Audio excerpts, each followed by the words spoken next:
We're very, very appreciative of the opportunity that we have, that the NCAA and the Big Ten and the Penn State administration worked so hard to make happen.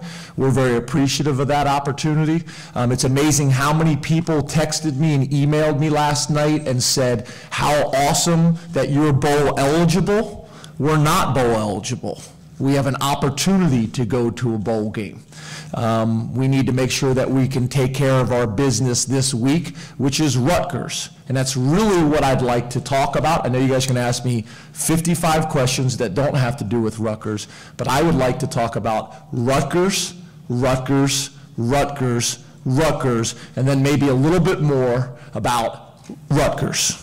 Mark Brennan of Fight on State here with our weekly James Franklin press conference wrap, joined as usual by Greg Pickel, and a little bit different twist this week, the post-sanction James Franklin press conference wrap. Greg, one of the things James Franklin really pretty much started his press conference by saying he only wanted to talk about Rutgers, but you know, I was kind of impressed. He did talk about the some of the key sanctions against Penn State being wiped out, and not just kind of in passing. He addressed some of the things kind of head on. Yeah, you know, this wasn't the Bill O'Brien, we will not discuss Indiana type of thing. You know, he didn't get, you know, I think it helped that it was a good mix of football and reduction questions. I don't think he got pummeled with nearly as many as he thought he would, but he took it head on. You're right. He talked about the fact that, you know, they're not bowl eligible yet. They have an opportunity to play the bowl. Yeah. Of course, they need to get 6 wins. I thought that was good. He said he was getting texts about that last night. And, you know, he just talked about, you know, a lot of the things that he said yesterday in his statement and that you would expect him to say. Very happy for the guys, you know, thrilled with the group of guys that have stuck around. I mean, I think the most interesting part about the whole thing came really late in his press conference when he said they found out via social media. And Mike Hall and a few other players talked about that as well.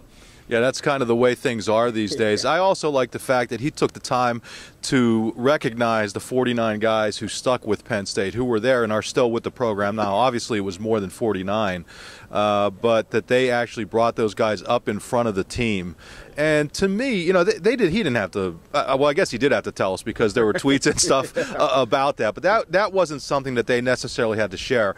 But I think it's important when people talk about the way that these players have been honored, whether it's names on the backs of the jerseys, that sort of thing.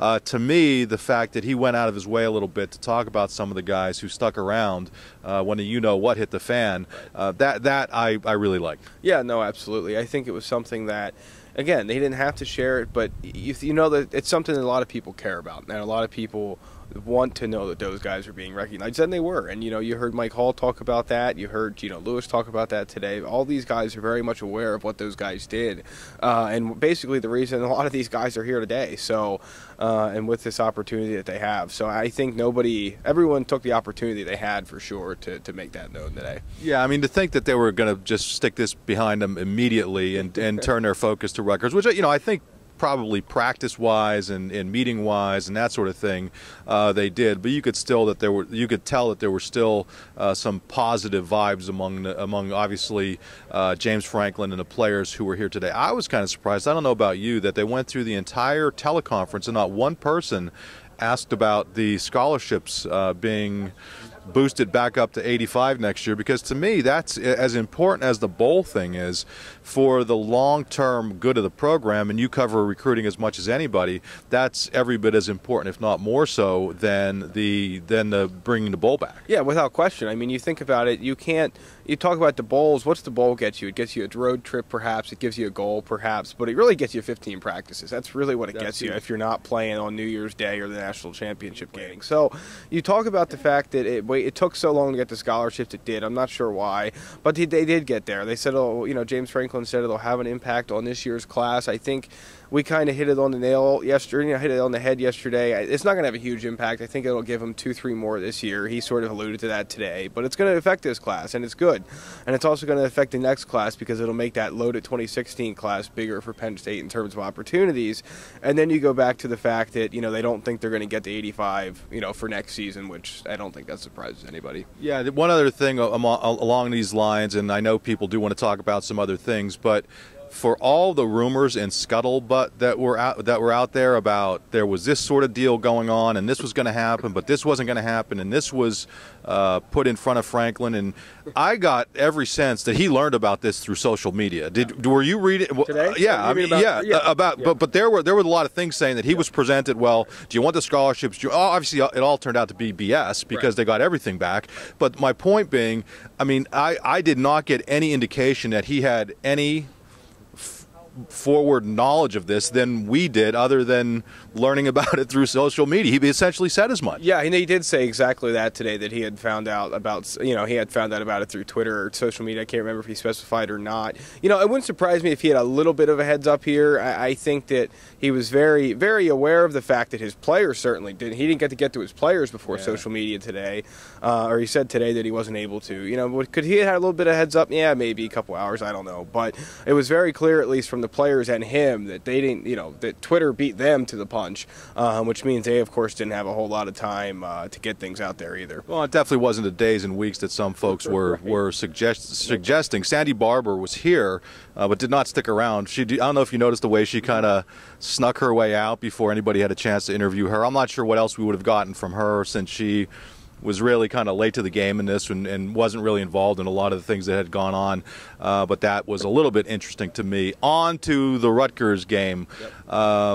James Franklin talked about how much respect he has for this Rutgers staff, and particularly Ralph Friedgen, a guy who he worked under all those years ago at Maryland. Yeah, I think that we heard the word respect about 15 times, and I like a lot about 20 more probably when James Franklin was talking about Kyle Flood, Ralph Friedgen, Joe Rossi, the defensive coordinator at Rutgers, Bob Frazier, the special teams coordinator. I mean, he's aware of these guys. He wasn't going to step in any holes that, may or may not have been present. He was very clear about the fact that they're preparing for this game the same way, save for some noise issues, which, but I think overall, we got out of him from Rutgers exactly what you would expect to get from a guy like him. Very straightforward and to the point.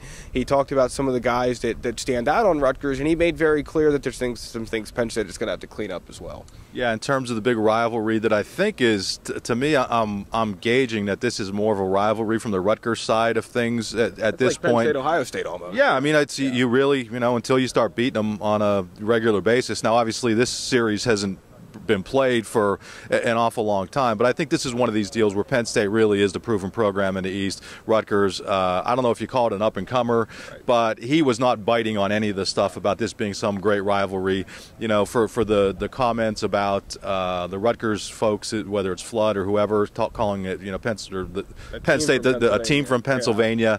He said, well, we are a team from Pennsylvania, but he wasn't really diving into any of that, and nor should he. I mean, I think the job that he's done recruiting in New Jersey has kind of proven that Penn State is obviously a force to be reckoned with, and why kind of stoop down and get into a scuffle with people over some of these things when you clearly have the upper hand already. Yeah, I mean, at some point this game may get there, this series may get to that point, and even still, I'm not sure James Franklin's that kind of guy, so it may not get there regardless of anything. But I do think it's interesting that he played the team from Pennsylvania thing pretty well, and I think Kyle Flood's handling it fine. It is what it is. They obviously are trying to drum up interest for this game.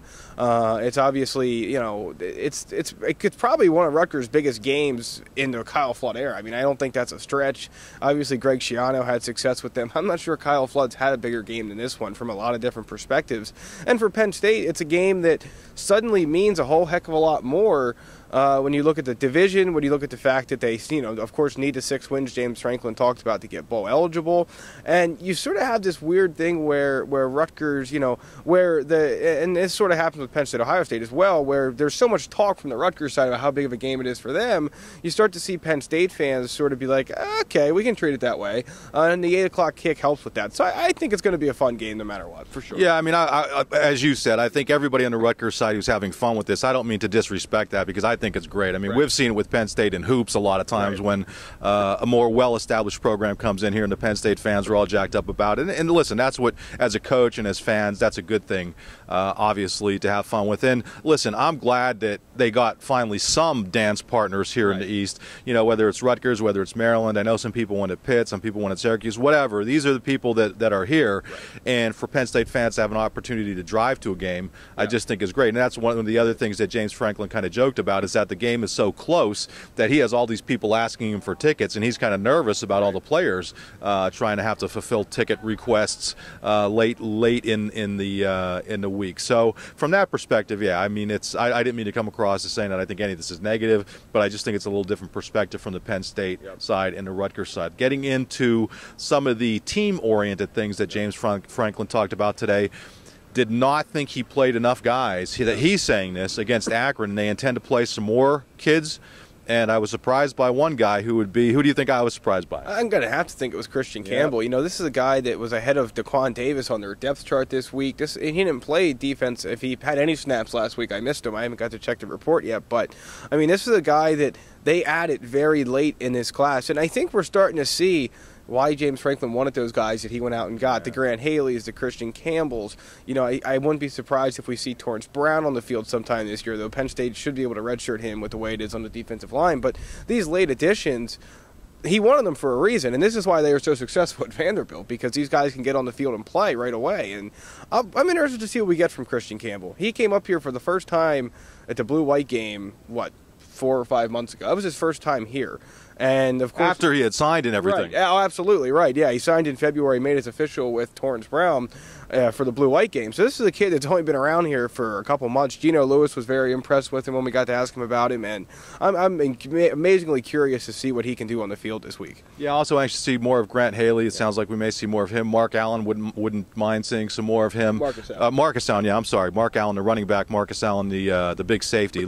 Only about a foot difference in size, but that's one of the things that he was talking about. Anything else from the press conference today? I know most of it was obviously dominated by the lifting of the sanctions.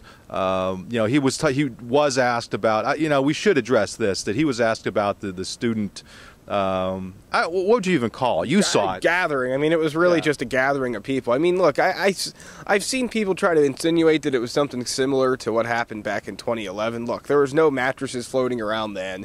There were not cones being passed up balconies in apartment complexes. I mean, this was just a bunch of people around having fun. And, he addressed it, and the talking points, and it went all the way down to Mike Hall. They're very clear. As long as no one got hurt and nothing was damaged, which there's no indication either happened as of right now. Of course, this is Tuesday, we're taping this, then everything was fine. They were happy about it. The police were here. They were more annoyed, I think, than anything else. They kind of just stood around. They got people home later. I mean, I think James Franklin took the approach that you would expect. He said they were game planning, didn't really follow it, okay. But, but I mean, they took that head on, just as you would expect. So there you have it, the big breaking news. Obviously, Penn State gets a lot of relief from the NCAA in terms of sanctions, going to be back in a bowl if it can qualify, getting scholarships back, and it will impact the class of 2015, according to James Franklin. However, the team's entire focus remains squarely on Rutgers. So we'll see what happens. Greg and I will both be there this weekend, and obviously we will be back here next week to talk about the next James Franklin press conference wrap. I'm having trouble spitting that one out a little bit, but by the end of the season, I'll get it. I'm Mark Brennan. This is Greg Pickel. Thanks for joining us, everybody. We will see you next week.